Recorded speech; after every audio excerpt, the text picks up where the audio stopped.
En virage cette semaine, nous avons en studio la BMW i5 100% électrique. On va aussi vous parler de la Toyota Corolla GR. On s'entretient avec Charles Drouin de la Corporation Mobilis. On va vous parler de la soirée avant-première du Salon de l'Auto de Québec qui s'en vient à grands pas. On va aussi avoir plusieurs nouvelles de l'industrie. À la fin de l'émission, on va répondre à vos questions. Tout cela à virage dans un instant.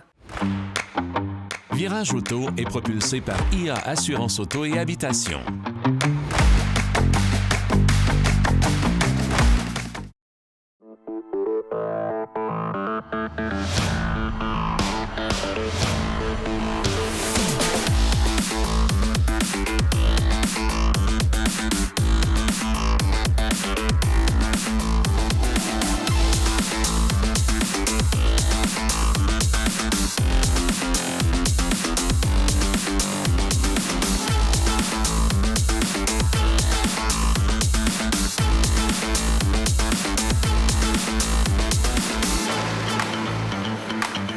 Alors, pour parler de tout ça en studio, j'ai avec moi aujourd'hui Marc Bouchard et Jacques Bienvenue. Salut, messieurs. Salut, Daniel. Ça va bien? Oui. En Merci. forme? Ah oui, bien oui. Bon, parfait, j'espère, parce qu'on a deux voitures à parler et bien d'autres choses à l'émission aujourd'hui. À la fin de l'émission, on va donner les noms des gagnants d'une paire de billets pour le Salon de l'Auto de Québec.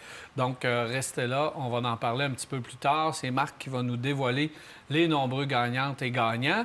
Mais avant, on va parler du BMW qu'on a ici même en studio, la i5 xDrive 40, une BMW, je dirais que c'est la plus grande berline.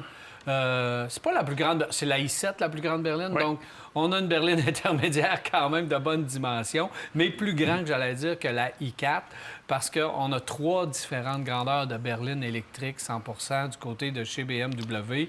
Et je trouve que c'est vraiment le fun parce que la plupart des autres fabricants, on s'en va dans le sport utilitaire puis on délaisse la berline. Quand on conduit une berline, on sait pourquoi on fabrique des berlines. C'est le fun à conduire. On aime ça, au sport utilitaire, mais une berline, c'est le fun à conduire. Marc, mets-nous cette i5 en contexte. Bien, surtout les BMW. De tout temps, que essence ou électrique, BMW a toujours été un véhicule qui était tourné vers le pilote. Plus, tu sais, les autres allemandes, Audi, c'est un peu le compromis. Mercedes, c'est un peu plus bourgeois, confortable. BMW, ce sont des voitures à piloter, pas à conduire. Et c'est particulièrement vrai avec la i5 et la i4. Je trouve qu'ils ont réussi à aller chercher cet élément-là de personnalité, alors que souvent, dans les véhicules électriques, on perd un peu cet aspect-là. Chez BMW, on a trouvé la recette pour le conserver. C'est une structure qui est extrêmement solide, extrêmement bien assise sur la route, on le sent. C'est une conduite qui est directe, c'est une conduite qui est agréable. Évidemment, beaucoup de puissance. On parle de 389 chevaux, mais 435 livres-pieds de couple. Et comme toutes les voitures électriques, bien, le couple, il est instantané. C'est comme une lumière. On l'allume, elle s'allume. C'est là. Il n'y a pas d'entre-deux. Il n'y a pas d'entre-deux.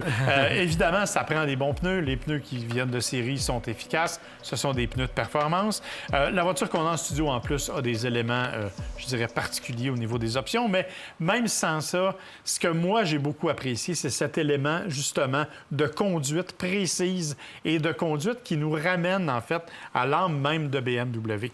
La solidité du véhicule, c'est incroyable. le confort, les matériaux, parce qu'il faut analyser cette voiture-là sous deux angles. Ouais. Évidemment, c'est une voiture qu'on aime conduire, même piloter, comme tu le dis. Le confort, le luxe est là, extérieur, intérieur, les matériaux, la qualité des matériaux, tout est là. Au niveau de la batterie, on a fait le bon choix, 84,3 kWh. Ça devrait nous donner 480 km. C'est pas ça dans la vraie vie. Donc, le choix à peu près partout, le positionnement des batteries, vraiment très bas.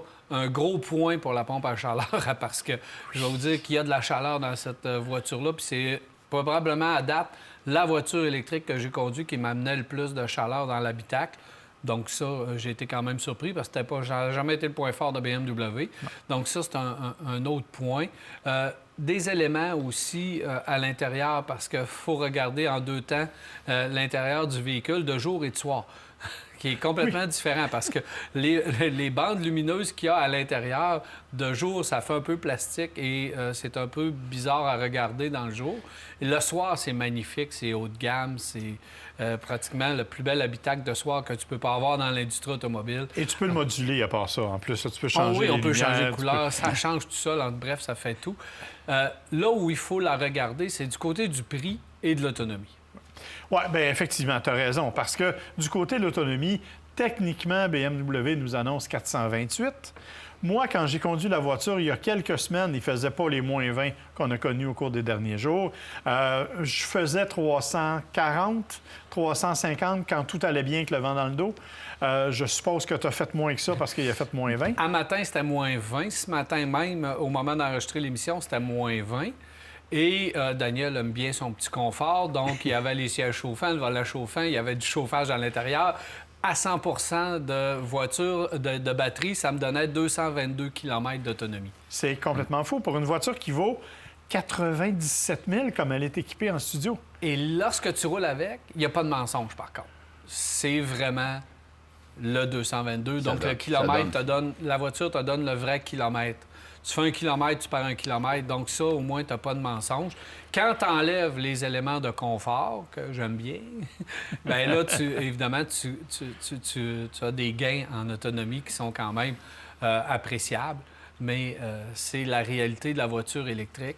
Puis c'est ça, c'est le prix qui blesse. Mais le temps de recharge pour ce véhicule-là, les heures, moi j'ai vérifié un peu partout, ça semble autour de 8 heures. Sur une borne niveau 2. C'est une borne de niveau 2, une borne à la maison. Par contre, la vitesse de recharge rapide, elle est assez bonne.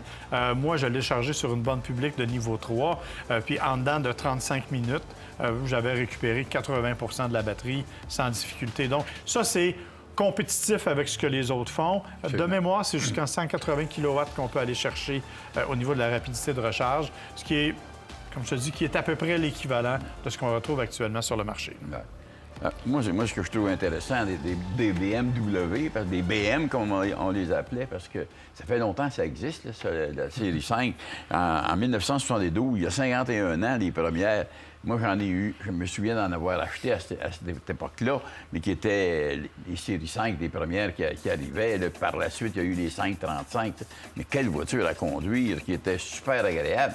Bon, la voiture, si on allait en Allemagne, j'ai été quand même quelques fois, là, puis la voiture à rouler sur les autoroutes là-bas, c'était une 535. Emmenez-en de l'asphalte, ça en mangeait en bataille. Alors, ça a été une voiture extrêmement agréable. Et qui était petite, mais en 1960 et pas trop quoi, une quinzaine d'années par après, ils ont sorti, ils ont grossi la série 5, qui est devenue une voiture plus grosse, pas comme aujourd'hui, mais c'est devenu une voiture aussi grosse que la série 7. Alors, la série 7, elle aussi, a pris de l'embonpoint aujourd'hui, mais aujourd'hui, on a une voiture qui est l'équivalent de la série 7 à l'époque. Et ça fait une voiture drôlement plaisante à conduire. Celle-ci, je ne l'ai pas conduite, mais quand j'ai monté à bord l'année dernière d'une voiture série 5, c'était quelque chose. Ça reste toujours une voiture agréable, avec de l'espace. De l'espace autant au niveau des conducteurs, etc. Et les places arrière qui sont quand même agréables. Daniel, tu parlais du plaisir de conduire un sédan. Tu sais. On est tous portés à aller vers un SUV, mais on oublie quand on embarque là-dedans, on a du plaisir en tabarouette. Si les gens allaient faire un tour avec ça, ils ont quand même des grands coffres, ils ont quand même de l'espace. Tu sais, tu peux t'amuser avec une voiture comme ça. Et quand tu arrives avec une voiture électrique comme celle-ci, bien, c'est là qu'on voit tout le progrès que BMW a fait au cours des années. Et celle qu'on a ici a des roues 20 pouces. Et on nous dit que ça consomme un peu plus que si on avait des 19 pouces, parce qu'il y a de la 19 pouces, de la 20, de la 21 pouces. Ça reste des voitures qui sont lourdes à conduire, qui pèsent au-delà de 2 tonnes, ça, cette affaire-là. Ouais. Tu le sens un peu au niveau des suspensions. Avec nos routes, ça, c'est un peu dommage. C'est ça. Alors, les freins, ils ont un système de freinage régénératif pour aider à la recharge des batteries ou à maintenir une certaine recharge. Belle voiture. Moi, je trouve que belle voiture. j'irais pas payer ça. La série 4 est peut-être plus intéressante avec l'équivalent en mécanique. Je suis obligé de dire que j'ai conduit les deux, Oui. une après l'autre. Puis si j'avais le choix, j'opterais pour la i5 n'importe quand. OK. Pour moi, la série 5, ça a été longtemps la meilleure berline au monde. Ah, puis Toutes elle- catégories confondues. Et je pense qu'on a ramené ça un peu avec la i5. Là, je vais être obligé de chicaner Daniel un peu, par exemple, pour son petit confort, parce que on n'a pas parlé. Ce qu'on n'a pas parlé, c'est de la technologie à bord. Système d'infodivertissement qui s'est beaucoup amélioré. Bon, oui, encore la reconnaissance gestuelle, là, pour monter le volume. Puis, bon, je n'aime pas ça, mais ça fait partie des attributs. Sauf qu'il y a une application BMW qui est ultra efficace, que tu peux utiliser et où tu peux démarrer le chauffage et démarrer toute la climatisation, les sièges chauffants, avant de partir de chez vous, pendant que tu es branché. Donc, tu ne perds pas autant d'autonomie. Ne me chicane pas. J'ai pas utilisé l'application, sauf qu'une fois branché la voiture, tu as le démarreur à distance sur ton porte-clés. Effectivement. Et ça, c'est vraiment un bon point parce que ça tend à disparaître de plus en plus. Et là, tu l'as. Donc, une fois branché, au moins, j'ai réchauffé l'habitacle C'est ça. Mais avec le télécommande. tu peux sélectionner dans l'application. Et Mais l'application, c'est beaucoup plus efficace. Et puis, elle est super pratique. Et écoutez, moi, j'ai cette application-là. On conduit souvent des BMW, vous le savez. On change de modèle. Tu fais juste changer le numéro de série dedans. Ça prend 30 secondes, c'est fait. C'est vraiment efficace. Donc, une belle technologie, une voiture qui est super agréable à conduire, qui est un parfait compromis entre le pilotage et le confort d'une série 5. Moi, honnêtement, BMW en voiture électrique cette année, ils sont vraiment en avance. Puis on a conduit des Mercedes et d'autres, et on n'a pas le même niveau, vraiment pas. Ouais. Puis au Et niveau- le format. Ouais, au niveau batterie, si on parle de la batterie, tout à l'heure, on parlait de quoi? 89... 84,3 utilisable. 84,3. 89, c'est Mercedes C'est ça. qui a 89. Tesla a 100 kWh de chose. Ouais. Il faut garder les grosses batteries pour la i7 Absolument. qu'on a Absolument. réservé. Mais dans le format de cette voiture-là, présentement, oui, on peut chialer contre l'autonomie et le prix, mais on peut pas chialer contre la qualité de fabrication, l'assemblage, le look, la technologie montée à bord. Tout est là dans cette voiture. Si vous voulez une berline de grand luxe, je pense que c'est vraiment intéressant. Il faut juste, évidemment, planifier en conséquence de l'autonomie. Et parler du look rapidement en terminant. Quand un de nos caméramans, la première chose qu'il dit, c'est « elle a l'air féroce ». Il est un grand fan de BMW. Je pense que s'ils ont bien réussi, alors qu'ils ont été très contestés au cours des dernières années, je pense qu'ils ont réussi à retrouver le chemin du beau design. Mais celle-ci, c'est vraiment joli comparativement à ceux qui ont les fameuses grosses grilles en avant. SR chez l'aimes pas. BM, on le fait pas mal. ouais. On le fait pas mal dans les derniers temps. On n'a pas Merci. peur d'essayer. Merci, messieurs. Voilà, on s'arrête un instant et au retour, on parle de la Toyota Corolla GR. Restez là. Car Expert, l'expert carrossier, vous a présenté cet essai routier. Car Expert à la fine pointe de la carrosserie.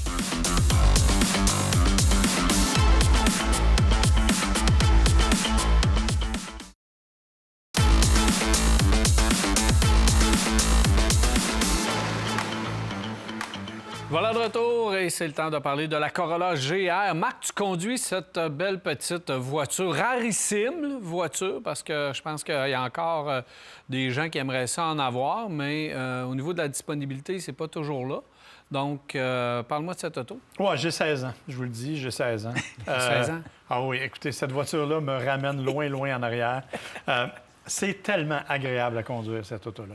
Tu l'as dit, il n'y en a pas beaucoup. Cette année, on promet d'en avoir plus parce qu'on a une grande nouveauté, une boîte automatique.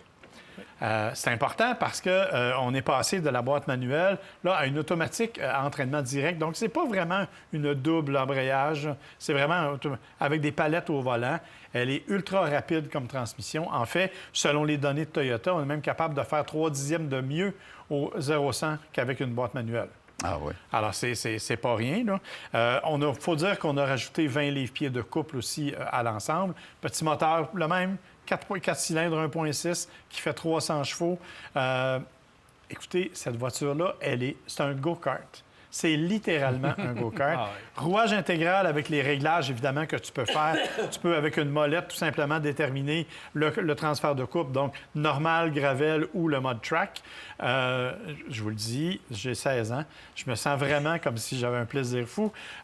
Évidemment, c'est une petite voiture qui est aussi un peu bruyante. Elle a un look beaucoup plus agressif, beaucoup plus dynamique, mais c'est la transmission, objectivement, fait un travail impeccable, autant sur autoroute, là, où elle est d'une grande douceur et elle va très bien. Pour une petite voiture quand même sportive, c'est surprenant. Le confort est là, mais quand tu viens pour la pousser en conduite un peu plus dynamique, tu es capable de jouer avec le régime moteur. Et ça, c'est une grande nouveauté exceptionnelle du côté de Toyota. Pour le public, je pense que les gens vont apprécier la boîte automatique cette année parce que ça va permettre de rouler cette voiture-là un peu tous les jours. C'est certain que sur la piste, quand on fait l'essai à Vancouver et un autre endroit, je me souviens plus, au Texas aussi, la boîte manuelle, c'est sûr que c'est le fun d'avoir une boîte manuelle pour les puristes qui aiment vraiment ce type de boîte. Par contre, là où on chiolait un petit peu, c'est que la boîte manuelle aurait pu être un petit peu plus précise, aurait pu être un peu meilleure Absolument. dans la voiture, ce qui aurait fait une plus grosse distance en dire prenez la boîte automatique au lieu de la boîte manuelle. Alors, je pense qu'il y a place à améliorer cette boîte manuelle-là encore, mais comme petite voiture sportive qui s'en fait à peu près plus, tu as la Civic type R, puis tu as cette voiture-là. La Golf Puis R, limite? La Golf La Golf R, oui, R. peut être là-dedans, mais je la trouve un petit peu plus haut de gamme, cette Golf R-là. Donc, ça demeure une voiture qui devient encore un petit peu plus accessible avec la boîte transmission automatique. Moi, je l'aime beaucoup. Mais avec l'avantage de la boîte automatique avec les palettes, moi, je trouve ça extraordinaire. Moi, je conduis énormément avec les palettes. Puis, c'est le plaisir de conduire. La compression, etc., tu peux aller la chercher rapidement. Tu parlais du bruit du moteur. Ça prend ça. Ben oui. Ça prend ça dans cette voiture-là. S'il n'y a pas ça, il manque de quoi. Tu sais. Non, je suis tout à fait d'accord. S'il était trop feutré, tout ça, on ne l'entendrait pas, on perdrait un plaisir de Mais la Jacques, c'est un conduire. 3 cylindres. C'est un 3 cylindres. Ben oui. C'est vrai, je dis Ben un 4, oui, mais c'est un c'est 3 ça qui est cylindres. l'affaire. C'est Mais- fou, là. Parce que je n'ai pas conduit la nouvelle à palette, mais j'ai conduit l'autre. C'était vraiment impressionnant. Vraiment impressionnant. Non, c'est impressionnant, puis c'est impressionnant à tous les niveaux. Les suspensions, tu sais, souvent, on est obligé de faire un compromis. Ce genre de petit véhicule-là arrive souvent avec des suspensions extrêmement rigides. Là, pas du tout. Je vous l'ai dit, là, moi, j'ai fait 200 km comme d'habitude pour me rendre en studio. Et vraiment, j'ai pas souffert. Les sièges sont confortables. L'intérieur, bon, c'est l'intérieur Toyota, là. Tu sais, Daniel, toi qui aimes le fait qu'on a l'impression qu'on avait oublié de mettre un écran puis qu'on l'a rajouté le vendredi en finissant, là. C'est un peu cet aspect-là. Quelqu'un qui a levé le bras, l'écran. Oh oui, on va le coller là. Mais exactement, tu sais, il y a cet élément-là qui est un peu dérangeant. Mais pour le reste, l'ergonomie est bonne, le système d'infodivertissement va bien. On a l'impression d'être dans une Toyota Corolla traditionnelle, mais on ajoute évidemment ces éléments-là, plus les modes de conduite. Parce que là, je vous ai parlé du mode de transfert de couple, mais il y a quand même les modes de conduite. Un mode éco qui étouffe un peu les prétentions sportives de la voiture, mais il y a un mode sport qui, lui, les ranime considérablement. Et on parlait de bruit, ça transparaît. La transmission devient beaucoup, beaucoup plus rapide. Il y avait bien sûr certaines versions là, plus exclusives de cette petite voiture-là. C'est absolument pas nécessaire. La version que moi, je conduis, elle est tout à fait suffisante. Et je le répète, c'est une auto qui est capable de faire, qui ne demande pas de compromis en usage quotidien, mais qui vous ramène dans un plaisir de conduire que ça faisait longtemps que je n'avais pas eu avec une voiture. Justement parce que, rappelez-vous quand on avait des STI de Subaru qui étaient... Vous savez, il fallait se Les batailler. premières plus rough. Il fallait batailler un peu. Bien, on a l'impression de retrouver un peu cet élément-là, un peu comme on a eu avec la Focus RS il y a quelques années. C'est un peu le même feeling qu'on retrouve avec cette Toyota Corolla. Honnêtement, j'avais hâte de la reconduire, puis j'ai hâte, je vais être franc. Si là. vous en voulez une, là, allez en commander une tout de suite parce que ce créneau-là est en voie de disparition complètement. Complètement. 49 à 59 000, c'est le prix de la voiture. C'est le prix des STI, à peu près, C'est ça. qu'on trouvait. Puis c'est traction intégrale. Traction C'est intégrale. amusé. C'est le prix du Type R à peu près. Exactement. Parce que- Frein à main, un vrai frein à main, pas un frein à main électronique. Oui. Bon. C'est pas que j'ai essayé, là, mais il y a eu de la neige puis il y avait des stationnements à vide. Ça va la peine d'aller s'amuser un petit peu. Effectivement. Bravo. Merci, messieurs. Ça fait plaisir. Alors voilà, on s'arrête et au retour, on s'entretient avec Charles Drouin de la Corporation Mobilis. Restez là.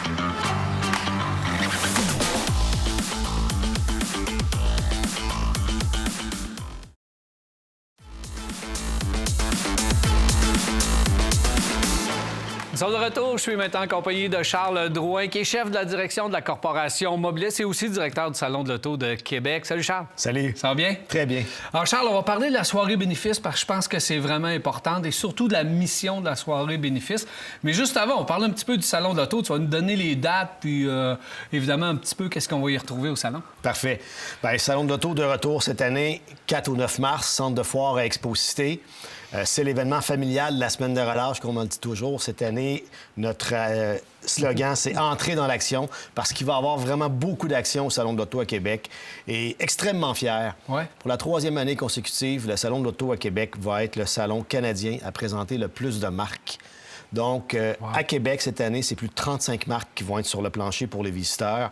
Des super beaux retours, des belles surprises, dont, entre autres, dans les retours, il va y avoir Subaru. Bon.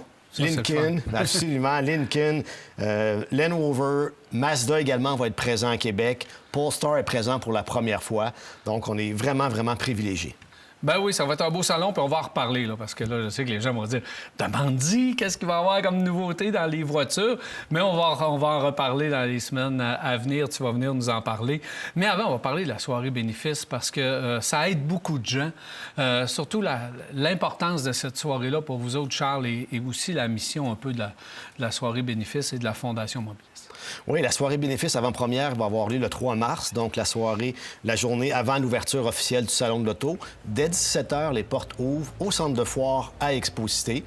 Point important, c'est ouvert au public parce que, bien sûr, la soirée permet de réunir l'industrie automobile. L'ensemble de nos concessionnaires membres, nos 145 concessionnaires, vont être présents, nos partenaires, fournisseurs également, partenaires médias. Ben oui. Évidemment, les représentants également des manufacturiers de Toronto vont être présents à Québec. Mais c'est important, il y a de plus en plus de gens qui viennent du grand public pour participer à la soirée, pour visiter le Salon de l'Auto, justement, en avant-première, dans une atmosphère qui est davantage festive. En même temps, on contribue à une bonne cause, qui est la Fondation Mobilis. Et lors de cette soirée-là, les visiteurs vont pouvoir voir, que ce soit musiciens, acrobates, nourriture et breuvages illimités. Et lorsqu'on achète un billet, on reçoit également un reçu aux fins de don d'impôt de 125 $. On peut se procurer les billets sur le salondautodequebec.com sous l'onglet « Soirée bénéfice ». Ouvert au public, ça, c'est vraiment important. Rappelle-nous la mission de la Fondation Mobilis, puis quel genre d'aide on peut aller chercher avec la Fondation? Oui. Bien, la Fondation a été créée en 2009 par les concessionnaires de la grande région de Québec. De base, Daniel, tu le sais comme moi, les concessionnaires, c'est des super bons citoyens corporatifs. D'une façon collective, ensemble, les 145 concessionnaires redonnent, bon an, mal an, environ $1 million dans la collectivité. Comme c'était passé en 2009, ils ont dit on va créer la Fondation Mobilis. Donc, depuis sa création, c'est à peu près 1,7 million de dollars qui a été amassé. Fait très important, la Fondation Mobilis, il n'y a aucun frais d'administration. Okay. Donc, 100 de l'argent qu'on récolte est reversé à des gens qui en ont besoin. Pour répondre à ta deuxième question, c'est quoi la mission de la Fondation? Eh bien, ça vient en aide des gens qui éprouvent des besoins de mobilité, des problèmes de mobilité, pardon. Okay. Donc, concrètement, c'est quoi? C'est installer une rampe d'accès pour une maison, adapter un véhicule. Une personne qui a un handicap, qui veut continuer à conduire son véhicule, bien, on peut adapter son véhicule, acheter un lève-personne, acheter une chaise roulante. Quelqu'un qui, malheureusement, aurait plusieurs traitements à faire pour se rendre à l'hôpital de sa résidence et qui n'a pas les moyens pour assumer le transport, on peut assumer le transport. On peut assumer le transport également pour des jeunes, pour des équipes sportives. Donc, c'est vraiment tout ce qui touche la mobilité. Donc, très important. Chaque billet vendu aide des gens. Alors, c'est ouvert au grand public. Allez-y, achetez des billets en grand nombre. Aussi, c'est un anniversaire important cette année. Il faut le souligner. Absolument. C'est notre 20e anniversaire pour la soirée bénéfice. Comme je disais, la Fondation, maintenant, cette année, a 16 ans, mais la soirée bénéfice existait avant même la création de la Fondation. Donc, 1,7 million de dollars d'amassés depuis ses débuts. Et cette année, on espère fracasser un nouveau record. L'an passé, c'est plus de 180 000 $ qui a été récolté durant la soirée. Donc, évidemment, j'invite l'ensemble de tes auditeurs à venir célébrer avec nous lors de cette soirée. Absolument. J'espère qu'ils vont le faire en grand nombre. Merci beaucoup d'être passé. Puis on se reparle très bientôt, là, dans les prochaines semaines, pour aller davantage en profondeur dans le Salon de l'Auto de Québec. Merci, Charles. Merci, au plaisir.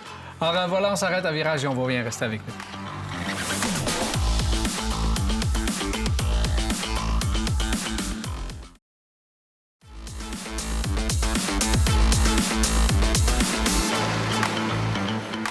sommes de retour. C'est le temps des nouvelles de l'industrie avec Marc Bouchard. Alors, Marc, tu commences avec Ford. Oui, Ford qui n'est pas content après le président des États-Unis. Hein? Ben, écoute, on le sait, là, au cours des derniers jours, ça change régulièrement. 25 50 100 on ne sait plus trop où on s'en va là-dedans. C'est justement ce que dénonce Jim Farley, le grand patron de Ford, qui dit, écoutez, prenez une décision. Puis tenez-vous-en à ça, que l'on sache où on s'en va. Oui, l'aluminium, on comprend, mais pour le moment, la plupart de l'aluminium utilisé par Ford est américain, fait que ça les affecte plus ou moins. Mais pour le moment, ce qu'il a oublié de dire, c'est que théoriquement, l'usine d'Oakville, en Ontario, va fabriquer le Super Duty à compter de 2027 et que le Super Duty a une plateforme d'aluminium. Donc là, ça risque de poser des problèmes. Fait que lui, écoutez, faites ce que vous voulez, mais faites quelque chose. Évidemment, ils ne souhaitent pas de tarifs. Évidemment, les experts s'entendent pour dire que s'il y a des tarifs, ça va faire des augmentations qui vont aller de 1 500 à 2 500 US par véhicule aux États-Unis. Évidemment, les gens de Ford ne veulent pas ça, mais ce qu'ils veulent vraiment, c'est qu'ils prennent une décision. Parce que là, pour utiliser le mot de Jim Farley, c'est le chaos. Et lui, c'est l'insécurité qui est en train de tuer ses ventes.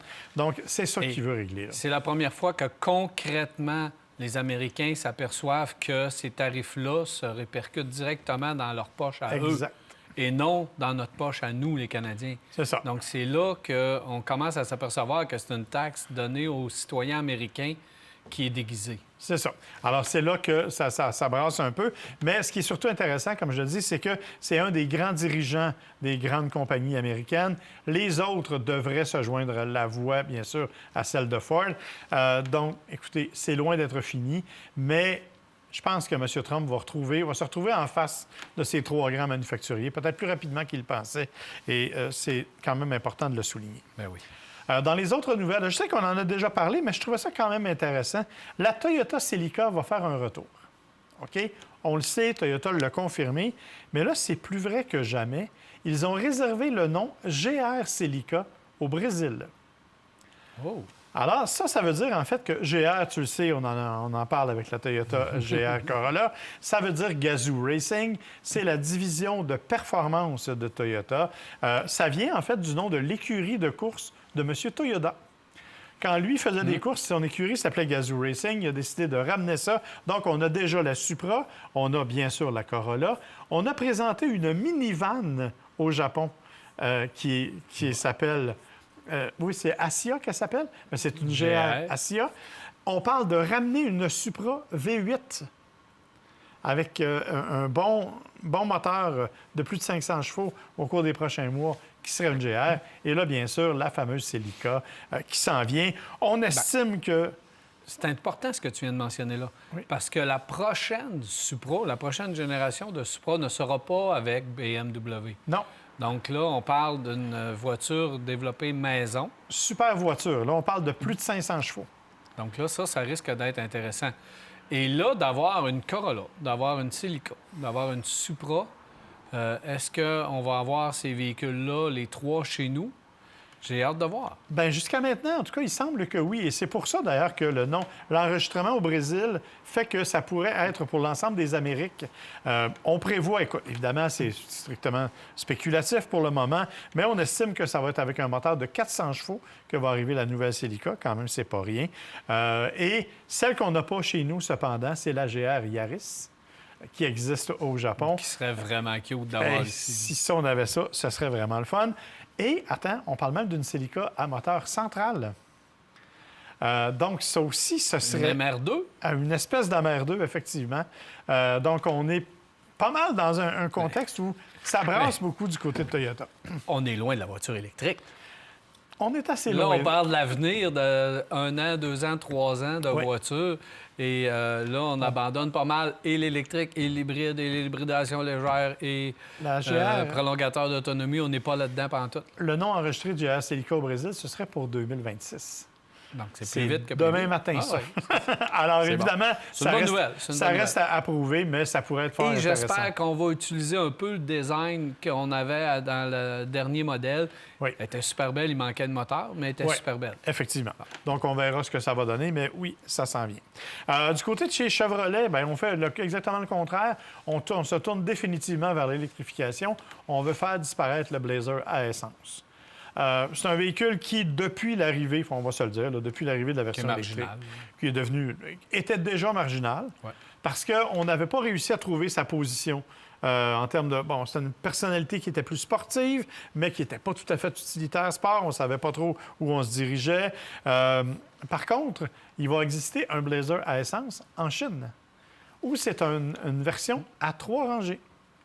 Donc, c'est un beaucoup plus gros VUS en Chine. Mais Blazer. on a déjà les Acadia Traverse ici, Ah oui, c'est donc ça. on n'a pas besoin. Non, exactement. Écoute, l'an passé, juste pour information, les ventes ont baissé de 1,5 à 3 983 exemplaires au Canada. C'est dommage, parce qu'on avait réussi quelque chose d'intéressant au niveau du design. Oui. Bien, Il- on il l'a a pas repris. Il n'a pas percé au niveau de la population, mais au niveau du design, il était beau. Mais on a repris pendant la même silhouette, le même genre de silhouette Pour pour le les EV, véhicules ouais. électriques. Là. Fait C'est que peut pas rien se dire. Je te rappelle que c'est exactement le même genre de véhicule que le Ford Edge, qui lui aussi a pris le chemin des oubliettes. Je te le rappelle. Écoute, il y a une étude qui a été faite par une compagnie américaine où on essaie de déterminer les plus mauvais conducteurs par type de voiture, par catégorie, par compagnie de voitures. On a fait, bien sûr, des ratios au niveau de différents.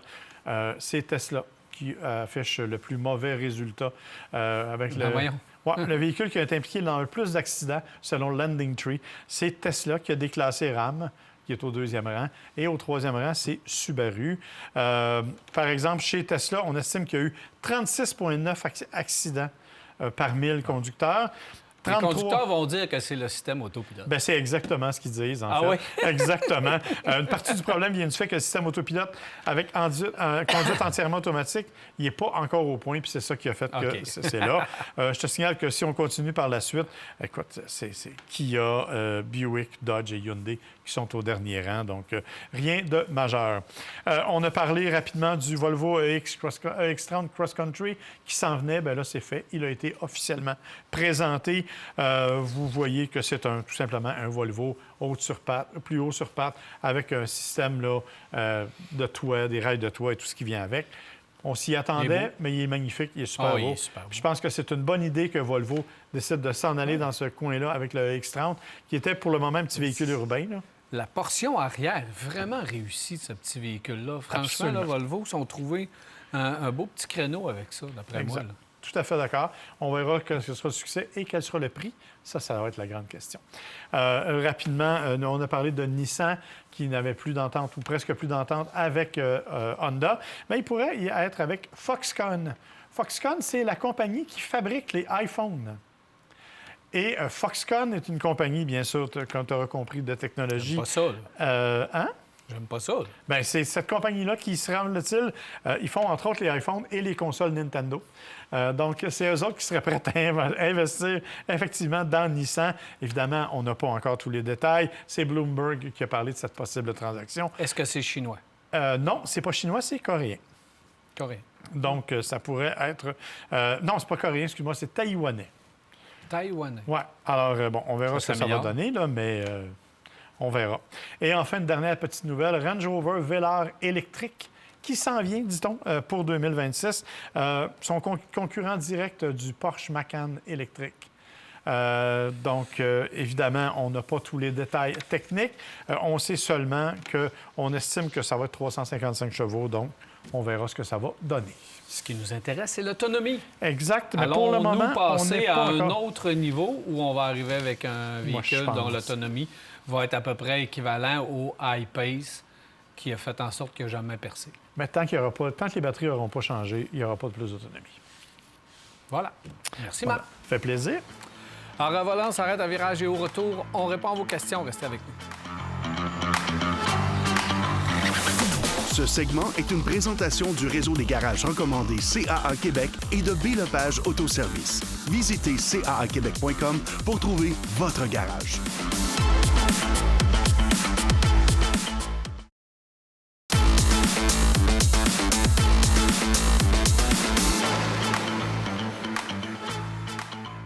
Voilà de retour, 670-9078, poste 230 ou encore virage@telemac.tv ou via notre Facebook. C'est des façons de nous poser vos questions et commentaires. La façon pour gagner des billets du Salon de l'Auto de Québec, évidemment, c'est via notre Facebook cette année qui est la meilleure façon de le faire. Et la preuve, c'est que Marc va nous donner une liste de gagnants qu'on va donner cette semaine. La semaine prochaine, encore une autre liste. Par ailleurs, tu n'es pas obligé de dire au monde que c'est pour me tenir occupé. Ils m'ont tous fait la remarque.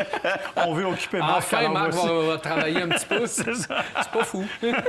Alors, les gagnants, il y en a pas mal. Là, je vous les nomme rapidement. Stéphane Milo, René Rioux, Christian Moret, Mario Dufour et Linda Mayou, Régis Bouchard, Denis Dubeau, Éric Grenier, Francis Vignola, Lucie Gingras, Marlène Ruel, Robert Brochu, Marquis Nadeau, Daniel, un homme ouimet, Jacques Vachon et Daniel Letourneau, qui sont les gagnants pour cette semaine. Il y en aura bien sûr d'autres la semaine prochaine.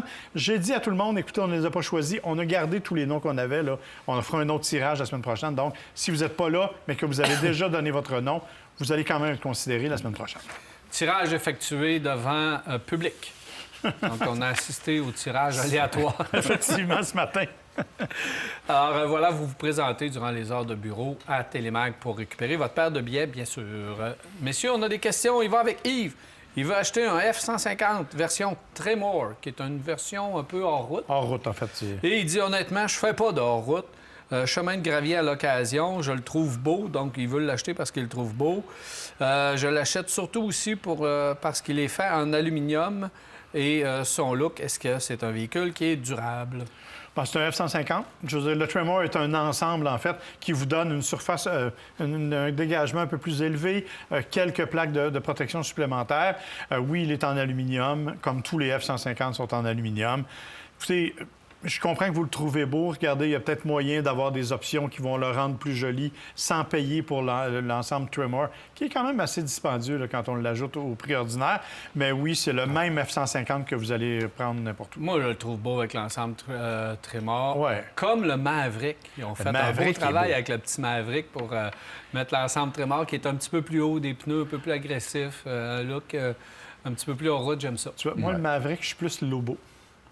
Ça, surbaissé. Lobo, voyons. Ou baissé ou le. On est au Québec, là. Ouais. Il n'y a que des trous et des bosses ici. On parle de beauté. On parle pas de pratique, on parle de beauté.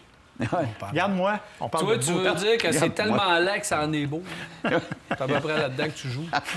Ouais. Incroyable. C'est vrai. Il a fait ça pour l'apparence, parce qu'il dit bien lui-même qu'il va pas dans la route. Alors, gâtez-vous. C'est ça, c'est de se gâter. C'est de se gâter. Fiat 124, est-ce que c'est aussi fiable et ça garde autant sa valeur qu'une Mazda MX-5? J'ai une opportunité pour cette petite voiture que j'aime bien. Évidemment, c'est en vue du printemps, j'imagine. Mais on peut rouler ces petites voitures-là à l'année sans problème. Oui, effectivement, en étant un petit peu aventurier, on va le dire. Oui. Mais, parce que, bon, c'est des propulsions. Malheureusement, non. J'ai fait quelques petites vérifications par pur hasard il y a quelques jours et la Fiat 124 a gardé moins de valeur que la MX-5. Il y a beaucoup moins de marché, il y a eu moins de production. Il y a eu plus de problèmes au niveau mécanique parce qu'on avait adapté la suspension, entre autres, et la transmission à Fiat. Puis ça n'a pas toujours été un mariage réussi. Donc, peut-être un petit peu plus de problèmes. Par contre, un véhicule qui va être plus exclusif, peut-être qu'à terme, absolument, ça va se Moi, j'ai pas de problème à le recommander, ce petit véhicule-là. J'en ai pas entendu. Le moteur, parce que c'est le moteur Fiat, multi-air, je sais pas trop quoi. C'est ça. On s'attendait, tout le monde avait prédit une catastrophe. Ça n'a pas eu lieu. Le moteur a été correct. Donc, au niveau des suspensions, je ne suis pas au courant, donc on va voir. Mais au niveau du moteur, puis pour moi, c'est la grosse question. C'est correct. Alors, c'est une petite voiture que vous allez pouvoir avoir longtemps. Oui, on peut pour la garder, ça, il n'y a pas de problème. On parle plus de valeur de revente, où là, il y a évidemment moins d'enthousiasme à l'égard de la Fiat 124. La copine a toujours un petit peu moins que l'original. Exact. Ben, c'est ça. Une bonne il est voiture.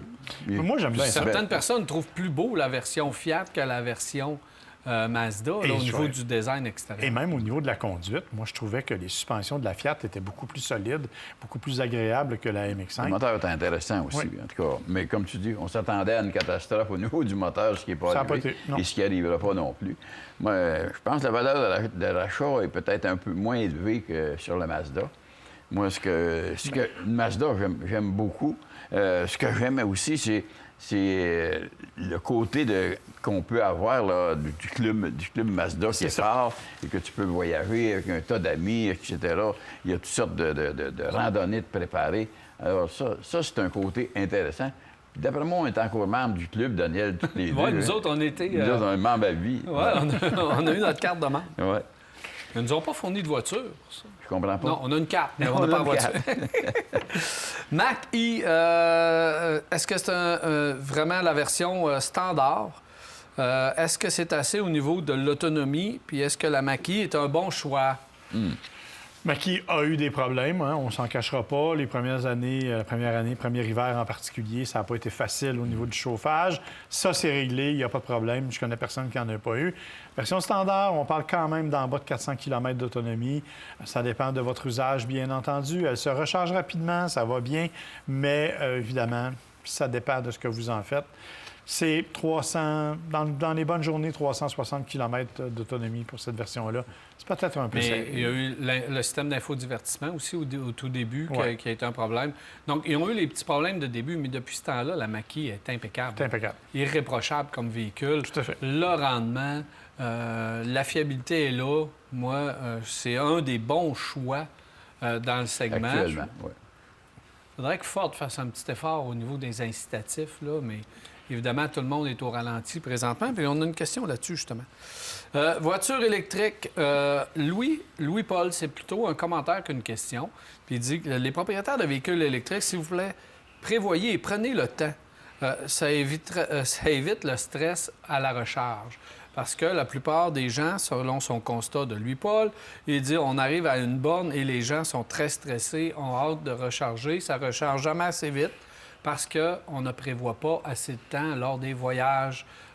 On le dit depuis le début, c'est la clé du succès. Ben oui. Mais évidemment, on part toujours un petit peu en retard, puis on veut toujours être arrivé avant de partir. Et pas rien que ça, c'est que malgré tout ce qu'on a dans la tête, on le compare encore avec un véhicule à essence qui prend 5 minutes c'est à pas faire ça. le plein. Il faut juste comme apprendre que c'est pas ça un véhicule électrique et que de plus en plus, ça s'est amélioré. Mon fils faisait l'essai d'un véhicule électrique, puis il disait à la blague, c'est la première fois que j'ai branché un véhicule puis que j'ai même pas eu le temps de faire les massos.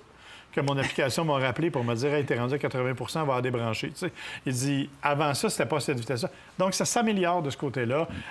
Prenez juste le temps, effectivement, de l'apprécier.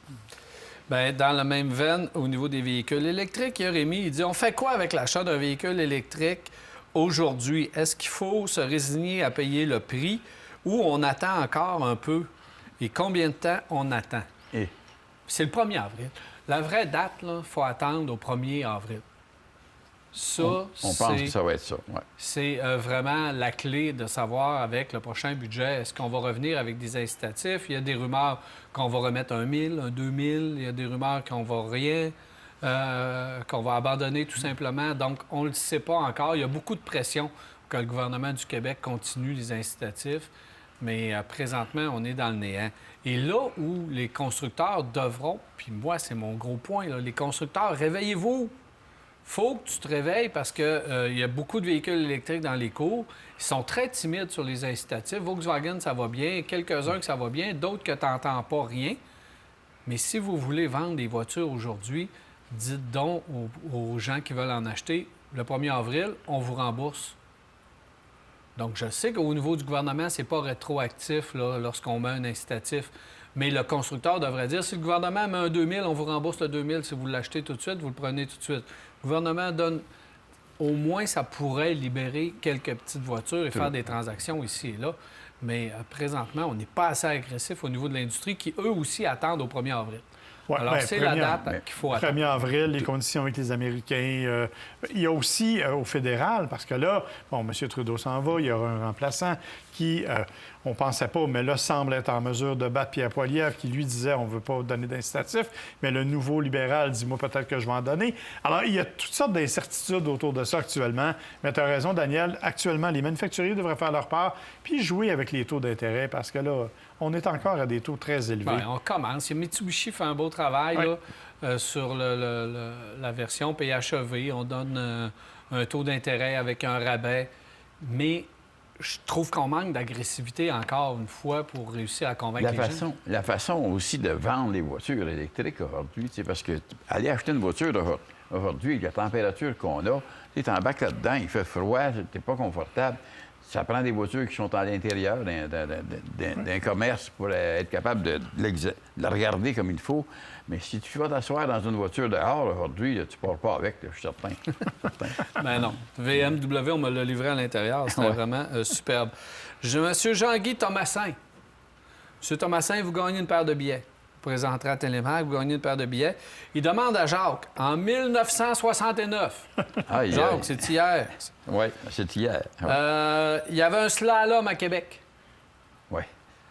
Quelle auto tu conduisais lors de ce slalom? Monsieur Thomasin voudrait savoir ça, parce qu'il était présent. Ah oui, ben, c'était un slalom qui était organisé par les clubs surf, dont je suis membre encore aujourd'hui, et que tous les membres se réunissent encore une fois par année pour aller justement à la cabane à sucre.